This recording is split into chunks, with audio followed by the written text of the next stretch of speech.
et bienvenue dans un nouvel épisode de podcast. Je suis Marina et vous pouvez me retrouver avec le pseudo Marimaille sur Instagram et sur Ravelry. Alors tout d'abord, je voulais vous remercier pour tous les gentils commentaires, souhaiter la bienvenue aux nouveaux abonnés et remercier ceux qui reviennent après plusieurs épisodes. Aujourd'hui, ce ne sera pas un podcast de tricot traditionnel, pas d'objet terminé, objet en cours, tout ça. Ça va être plus un podcast qui va vous parler de mon matériel de tricoteuse.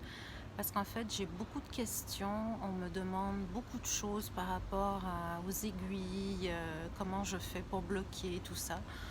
Donc c'est ça, j'ai décidé aujourd'hui de vous parler de tous les petits outils qui m'aident dans ma vie de tricoteuse. Je vais quand même vous dire ce que je porte. Je porte le châle Elise que j'ai réalisé dans de la laine japonaise, la laine Noro, donc elle change de couleur toute seule.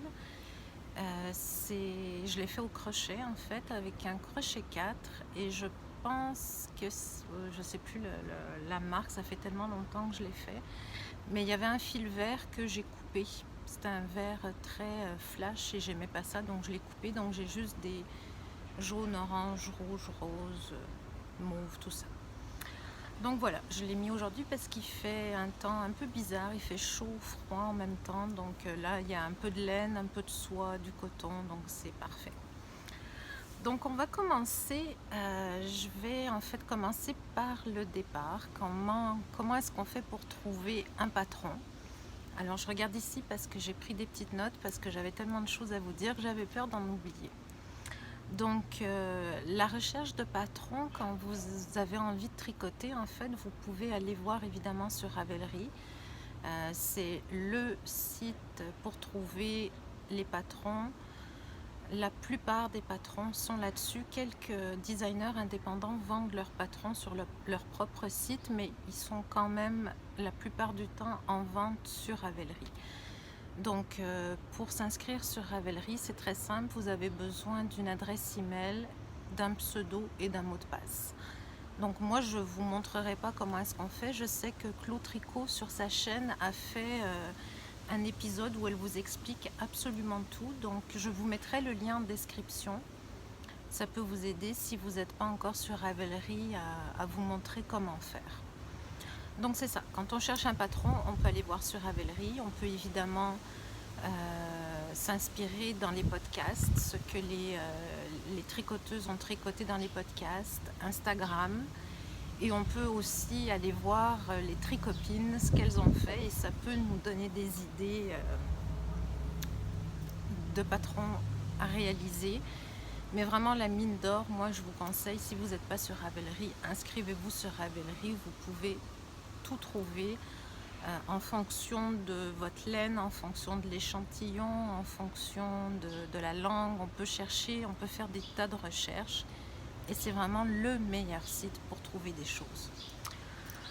Donc ensuite, bon, admettons que vous avez trouvé votre patron. Là, faut que vous trouviez le fil correspondant. Donc soit vous achetez le fil que la designeuse a utilisé, mais ça n'arrive pas toujours, on n'a pas toujours accès à ce fil-là, ou on n'a pas toujours les moyens de se payer le fil que la designeuse a utilisé. Donc on peut en fonction de la taille du fil, on peut aller trouver un équivalent. Il y a aussi sur internet, je ne me rappelle plus exactement comment ça s'appelle, mais je vous le mettrai en description. C'est un site qui vous propose des alternatives à un fil. Donc ça va par ordre, la meilleure jusqu'à la moins bonne en fait. Et par rapport à ça, ça peut vous aider à choisir. Donc soit vous avez un coup de cœur, vous achetez le patron, vous achetez la laine et tout va bien ensemble. Soit vous achetez le patron et ensuite vous trouvez la laine. C'est encore le mieux, mais si vous êtes un peu comme moi, vous avez un coup de cœur pour une laine et après vous trouvez le patron qui peut le mieux aller ensemble pour faire le match parfait. Parce qu'en fait c'est ça le mieux, c'est que, excusez-moi, il y a du vent. C'est en fait le mieux, c'est que le fil corresponde le mieux au patron pour avoir le meilleur drapé et la meilleure définition et obtenir quelque chose qui se rapproche de plus de ce que la designeuse a utilisé. Donc ensuite, on est arrivé, on a notre patron, on a notre fil. Après, il faut, quand on est une bonne élève, il faut faire un échantillon. Moi, les échantillons, pour ma part, c'est vraiment pas ma tasse de thé, j'aime vraiment pas faire ça. Je suis plutôt du genre à commencer à tricoter avec ce qui me paraît le mieux comme numéro d'aiguille. En fait aussi, plus on tricote et plus on sait que pour tel type de fil, on va aller dans tel numéro d'aiguille pour avoir le rendu qui nous plaît. Parce que c'est pas parce que la designeuse a tricoté en 3,5 que ça va nous convenir. On tricote soit plus serré, soit plus lâche et ça donnera pas le même effet. Donc moi, ce que je privilégie dans mon cas, c'est vraiment, j'ai mon fil, j'essaye avec un numéro d'aiguille, je regarde ce que ça donne, le rendu, le drapé, tout ça. Si ça me convient, je commence à tricoter et là je mesure. Donc évidemment, pour mesurer, le meilleur outil c'est le ruban à mesurer. Donc ça vraiment, c'est ce qui nous aide à mesurer des échantillons. C'est ça, donc ça c'est vraiment la meilleure chose à avoir. Une règle aussi toute bête, dure en bois. Moi j'ai une règle en bois que j'utilise souvent parce que ça bouge pas, tandis que ça c'est mou, des fois ça peut bouger. Mais ce qui est important quand vous achetez un ruban comme ça, c'est qu'il se bloque. Parce que le problème de ces rubans qui se rembobinent comme ça, c'est que souvent ça arrête de se bloquer et il faut toujours les tenir, et quand on veut mesurer notre échantillon, c'est pas correct. Donc il y a une autre chose aussi que j'avais acheté, et pour vous dire franchement que j'ai très peu utilisé, ça s'appelle un calculateur de tricotage. C'est de la marque Prime, comme ça ici. Et en fait, ce que ça fait, c'est que vous avez ici pour calculer votre nombre de mailles, votre nombre de rangs. Et ici, vous avez la petite réglette qui va des deux côtés. Donc, ça part à 8 mailles et ça va jusqu'à 49 mailles. Donc, une fois que vous avez calculé votre nombre de mailles pour 10 cm, vous mettez la petite réglette. Admettons que vous avez 24 mailles pour 10 cm. Vous mettez la petite réglette à 24 et ça va vous donner ici en nombre de centimètres combien vous avez de mailles. Donc par exemple pour 50 cm, je vais avoir 120 mailles. Donc ça vous permet d'ajuster par rapport à votre tour de poitrine, votre tour de hanche, vos tours de bras. Ça permet d'ajuster votre échantillon par rapport à ce qui est demandé dans le patron. Donc ça c'est vraiment quelque chose que j'utilise pas, mais qui pourrait être pas mal pratique. Une autre chose aussi, quand on fait des échantillons, si on fait notre ouvrage se tricote en aller-retour, on fait un échantillon en aller-retour. Si notre ouvrage se tricote en rond, comme un pull,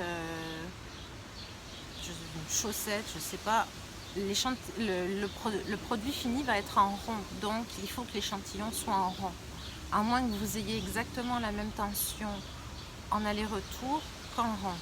Ça arrive, c'est parfait, tant mieux, mais il y en a que non. Donc il faut, si vous faites si votre ouvrage est en rond, il faut vraiment faire l'échantillon en rond. C'est le mieux pour arriver le plus près possible de ce qui est demandé. Ensuite, donc ça c'est fait. Ensuite les aiguilles. Moi j'ai deux sortes d'aiguilles que j'utilise beaucoup. C'est d'abord en bois. Mes préférés, c'est le kit que j'ai acheté il y a des années. C'est le kit Bergère de France ici. C'est les seules aiguilles en bois que j'ai testées et qui ne deviennent pas rugueuses, qui ne s'abîment pas. Le bois reste toujours lisse. J'ai essayé plein de sortes et puis vraiment des plus chères aux moins chères, et vraiment ça, c'est un kit que j'adore. Je ne sais pas s'il se fait encore, mais c'est vraiment quand j'ai besoin de tricoter du bois, c'est absolument ces aiguilles là que je choisis. Sinon, quand c'est du métal, mon coup de cœur de tous les temps, c'est Chiago. J'aimais beaucoup avant les Yaya. Le problème des Yaya, c'est que leur fil devient garde la forme, donc il reste, si vous le rangez mal, il va garder la forme, donc vraiment c'est pas très pratique. Il faut le mettre dans l'eau chaude pour le détendre ou il faut le suspendre et tout. Les aiguilles Yaya, je les trouve vraiment très bonnes, c'est leur fil que je trouve moins bien et le joint est pas à 100% comme les Chiago. Donc vraiment les aiguilles Chiago, c'est vraiment mes préférées. Moi j'ai 3 kits Chiago. J'ai le kit avec, je vais vous montrer ça ici. J'ai le kit avec les grandes aiguilles comme ça, le kit avec les moyennes. Vous voyez la différence ici. Et j'ai aussi le gros kit qui va jusqu'au numéro 10, aux aiguilles 10 ici, comme ça ici. Il en manque parce qu'elles sont sur des projets. Donc oui, c'est vrai que j'utilise moins les 5,5 jusqu'à 10, mais ça m'est arrivé d'en avoir besoin. Et comme j'aime ces aiguilles-là, j'ai préféré investir là-dedans et les acheter. Ensuite, je me suis acheté le petit kit bleu comme ça ici qui permet de faire les manches. Parce que j'aime pas faire les manches en Magic Loop pour plein de raisons. Quand on fait du jacquard, quand on fait de la dentelle, je trouve que le Magic Loop finit par étirer et c'est moins beau, je trouve. Ça donne un moins beau rendu pour moi. Donc je me suis acheté le petit kit bleu qui a lui 3 fils et qui a 2 tailles d'aiguilles, des plus petites et des plus grandes ici.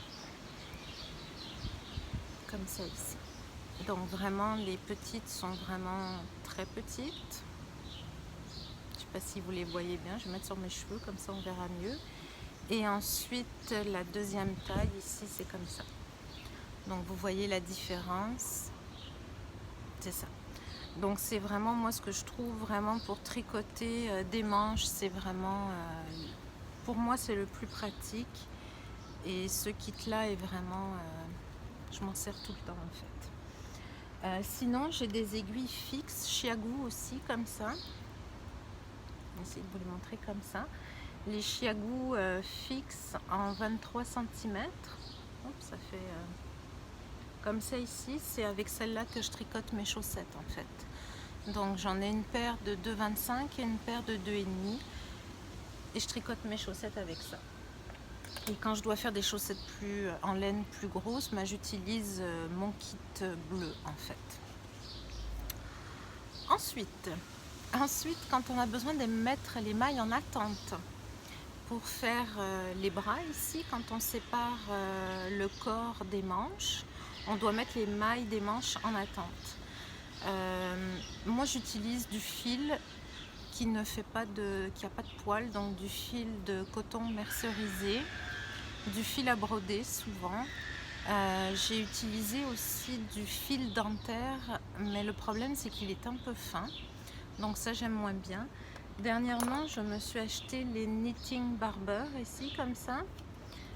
Ce sont des câbles exprès qu'on met sur les aiguilles et on fait glisser les mailles dessus. Oups.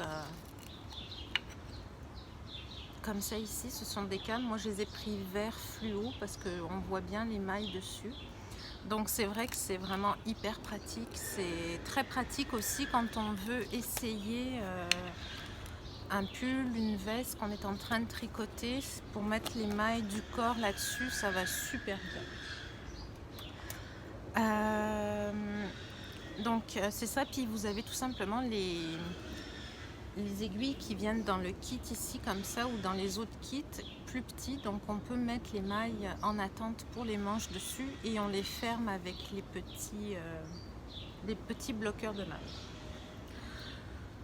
Ensuite, quand on a mis nos mailles en attente, on continue de tricoter, on finit notre ouvrage, c'est rapide, ça va bien. Pour rentrer les fils, on a besoin d'aiguilles à bourron. Donc moi j'en ai très peu en fait, on n'a pas besoin de tant que ça, j'en ai 3 grosseurs. Donc des aiguilles avec des bourrons qui n'accrochent pas la laine ou autre fil en fait. Donc ça c'est très pratique.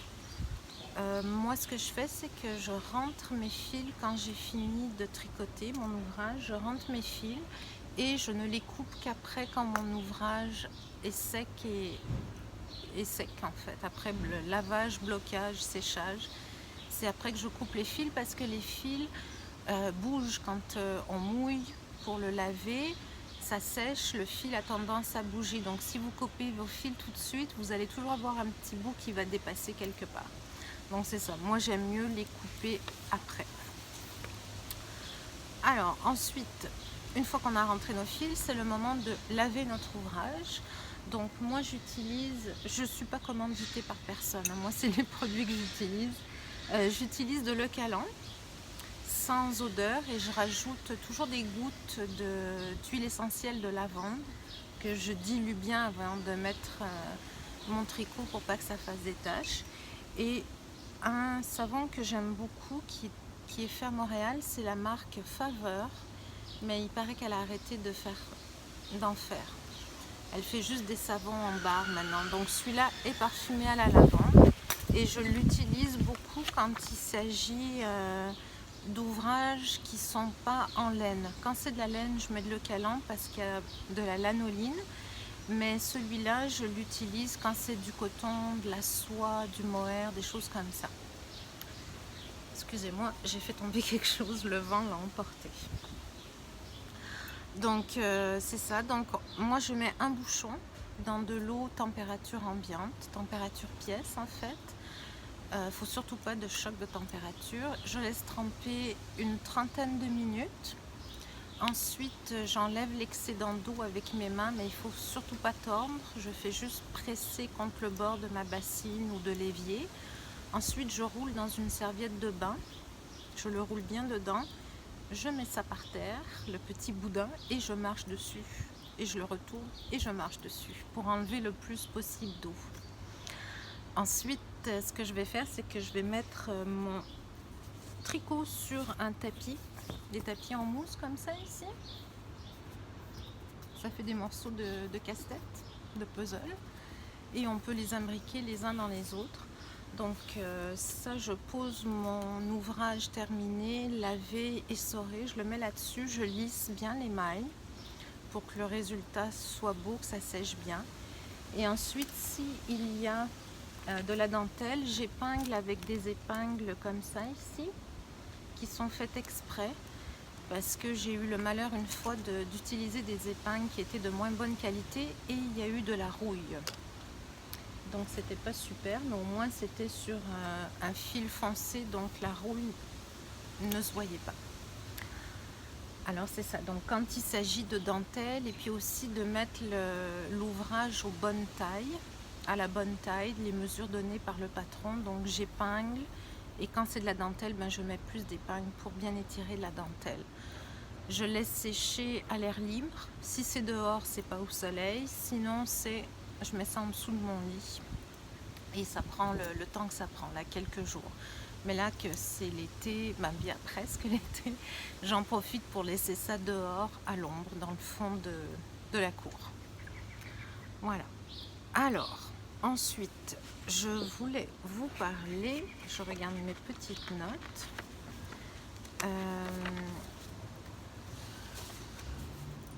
Je voulais vous dire, ah ouais, c'est ça. J'utilise aussi le fer à repasser sur le programme Vapeur. Je trouve ça très pratique, très utile. Ça donne une bonne définition pour les pattes de boutonnage ou quand il s'agit d'étirer la dentelle, comme ici, j'ai de la dentelle au bout, ici. Je peux, avec mon fer, donner des coups de vapeur pour bien mettre en forme. Et je trouve pour les pattes de boutonnage, ça aide à les garder bien positionnées, bien droites. Je repasse pas. Si je le fais, je fais ça avec une pâte mouille. Donc, je prends un tissu en coton que j'humidifie et je le pose sur mon ouvrage et là, je repasse.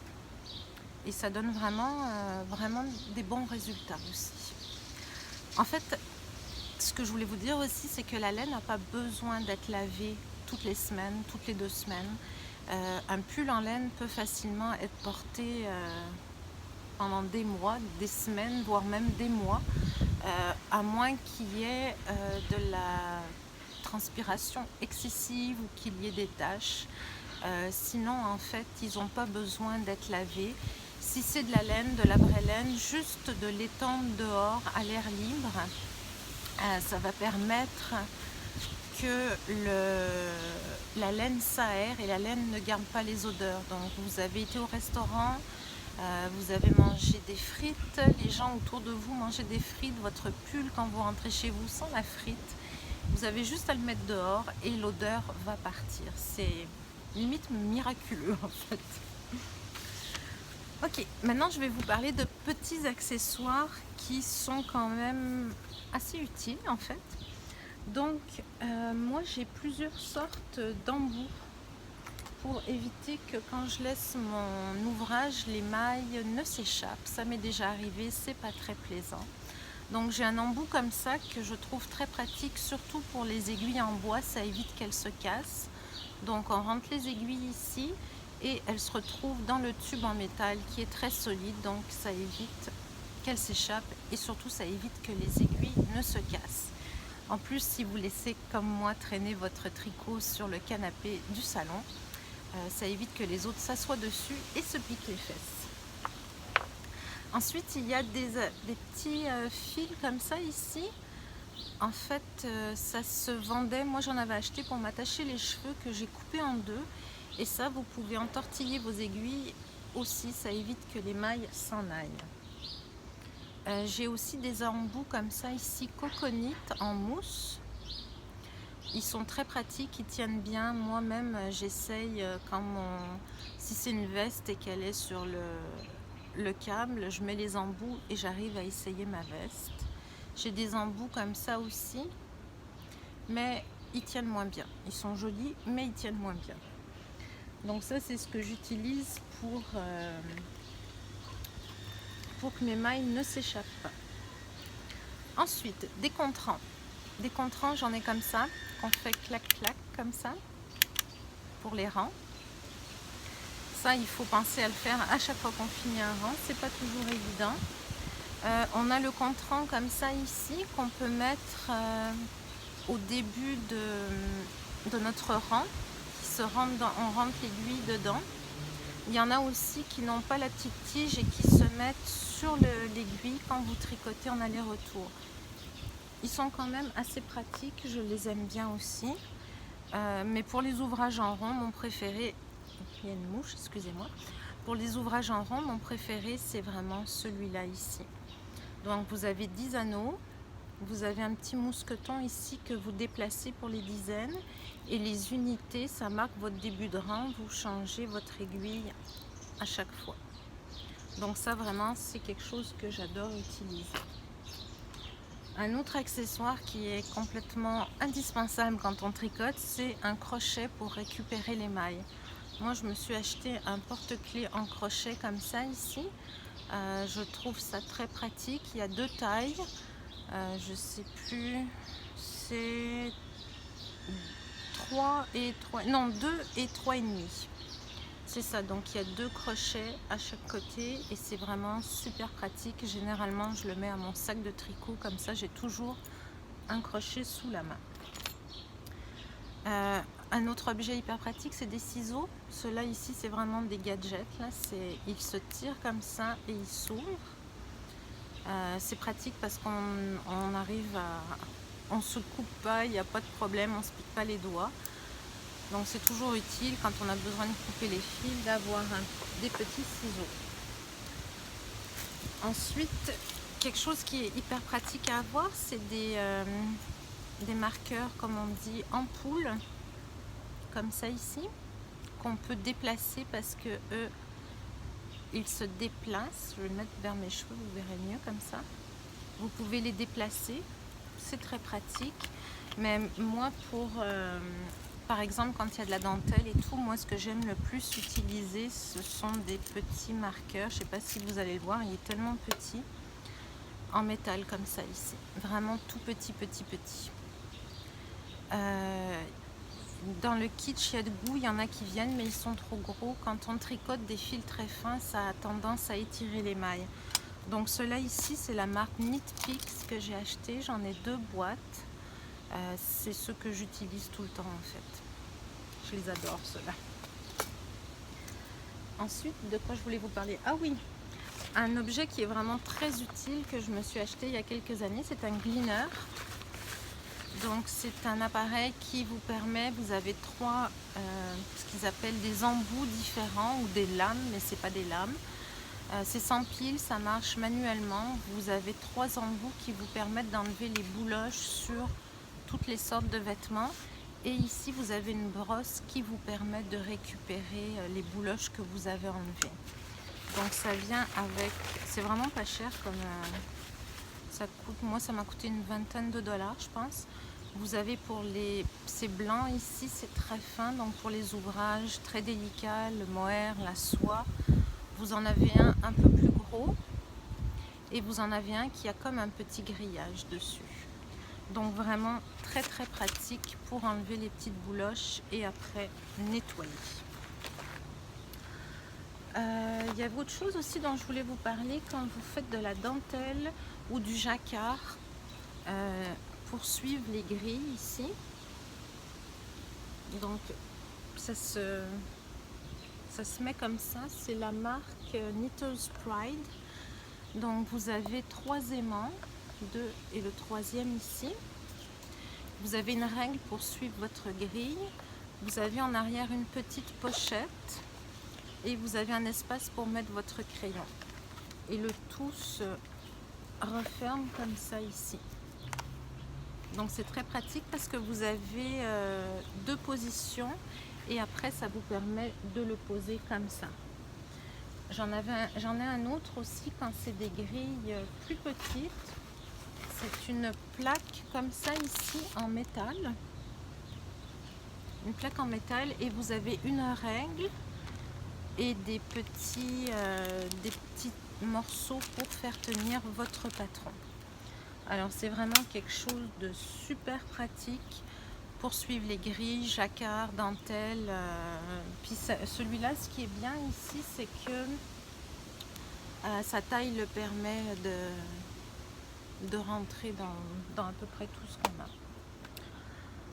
Voilà, je pense que j'ai fait le tour.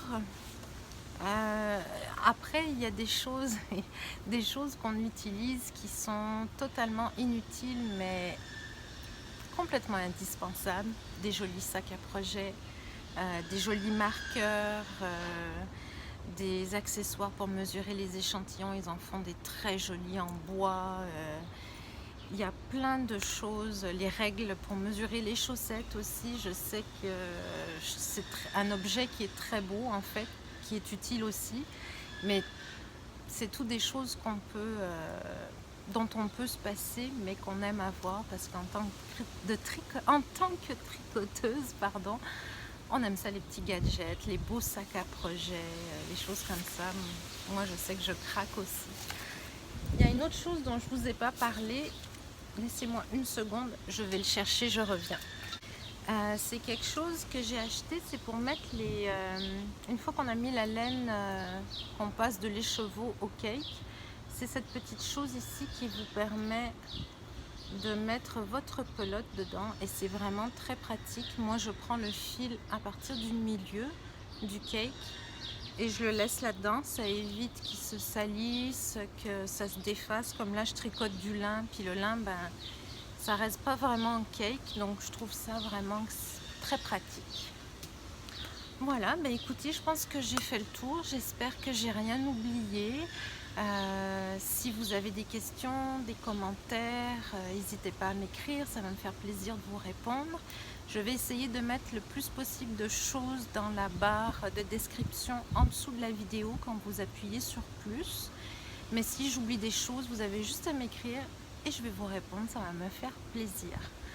Alors je vous remercie d'avoir passé ce petit moment avec moi. Je vous dis à la prochaine et je vous fais des gros bisous. Merci, au revoir.